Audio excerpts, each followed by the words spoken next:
Сәлем достар, бүгін біз сіздермен сырға салуға арналған шкатулка әзірлейміз.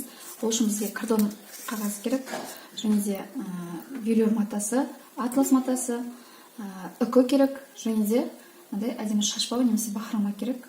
Шашбау сияқты жасалған. Және де қайшы, желімдеуге арналған пистолет, және оның желімдері, қайшы, сызғыш тиісті нәрселер қажет болады. Енді біз неге жасау жолына өтсек, бізге ең әуелі кардон керек. Кардонды біз 14 см етіп кесіп аламыз. Енді оның астына матаны жабыстыру үшін велюр матасын одан 2-3 см етіп үлкенірек кесіп аламыз. Және оны желімдеу әдісімен жабыстыратын боламыз.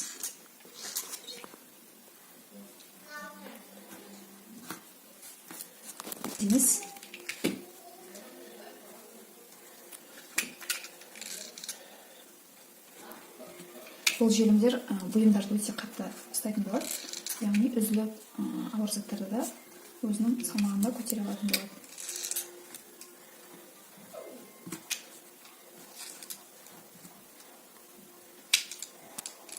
Мейлінше тартыңқырап жасасаңыздар, біздің шкатулкамыз әдемі болады.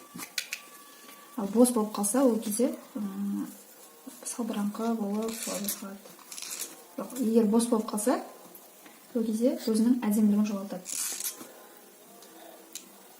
Сол себепті тартыңқырап жасай беріңіздер.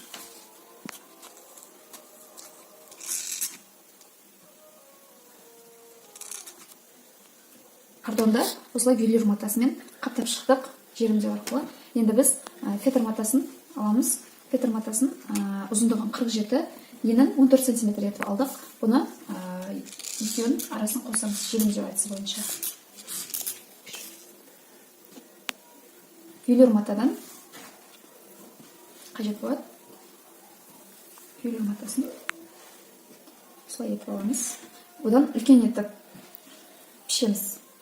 4 см-ге үлкен етіп пішеміз, және де жиектерін жабыстырамыз. Жиектерін жабыстырғанда біз шкатулкамыздың жиек тимесін осылай жабыстырып алдық. Енді астыңғы бөлігіне, яғни картонға қосуымыз қажет болады. Қайтадан желімді пайдаланамыз. Желімді мейлінше жоғарырақ жабыстырсаңыздар, өйткені астынан көрініп қалмауы қажет болады. Бізде букет гүлді сумка бар емес, сондай сияқты жасалады. Мына жер көбірек ұстайсыздар, қату үшін.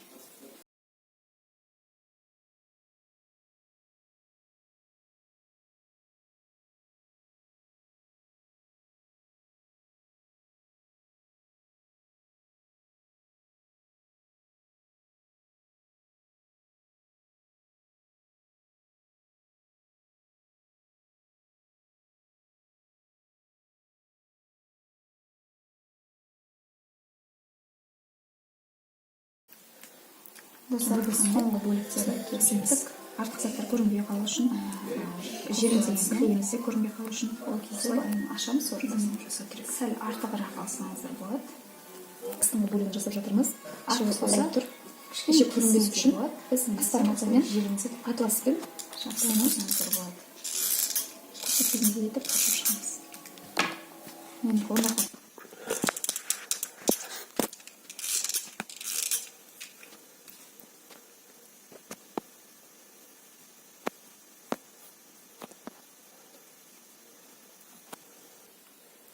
астын жасап жатырмыз. Ішкі бетін қаптап жатырмыз атлас матасымен. Астыңғы бөлігін жабыстыру үшін ішіне крейді құйып жатырмыз. Біз астыңғы бөлігін жасап болдық. Енді үстіңгі бөлігін сөкелей іспетті. Ұзындығын 50 етіп алдық.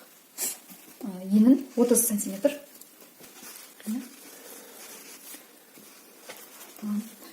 Өлшеп көресіздер. Осыған келтіресіздер. Желімнен.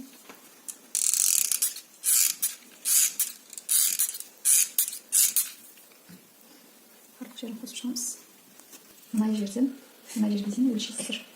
Сіздің неңізге байланысты, фетраңызға байланысты. Менікі 30 болып тұр. Әркімде әрқалай болуы мүмкін. Егер осы формула бойынша істесеңіздер, дұрыс шығады. Былайдан әр жерден беріп алсаңыздар болады. Қарасаңыздар, барлық жері бірдей болып тұру керек. Егер сіздің өлшеген кезде бір жеріңіз 30, бір жеріңіз 32, сондай болып тұрса, өте қисық болып қалады. Осылай фетрдің сыртын орау үшін велюр матадан үлкен етіп кесіп алдық. Яғни 60 аяғын 40 етіп кестік. Және де былайынан тік етіп қоямыз. Енді мұны желіміземіз. Екінші жағын келіп бір-біріне теңестіріп желімдеп шығасыздар.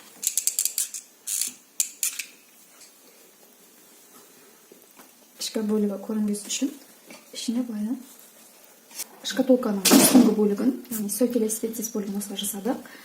Сыртына велюрмен қаптық және ішін велюрмен қаптап шықтық. Сіздер велюр болса велюрмен, болмаса астармен қаптасаңыздар болады. Және де бізге мынандай қажет болады. Тез теңдеп шықтық. Енді үкі орнатамыз. Біз бағана қалдырған орынға үкімізді қондырамыз. Біз енді ортасына ою орналастыруымыз қажет. Енді мынандай дайын ою болса, егер дайын ою жабыстыруға болады, ал егер дайын ою болмаса, осы оюды осы жерге формасын сызып, мынадай жылтырлақтармен сәндеп шығуға болады. Былай қойып. Менде дайын ою болғандықтан, мен дайын оюды жабыстырып шығатын боламын. Мен центрін белгілеп аламын және оюын қай жерден бастап тұратынын белгілеп аламын.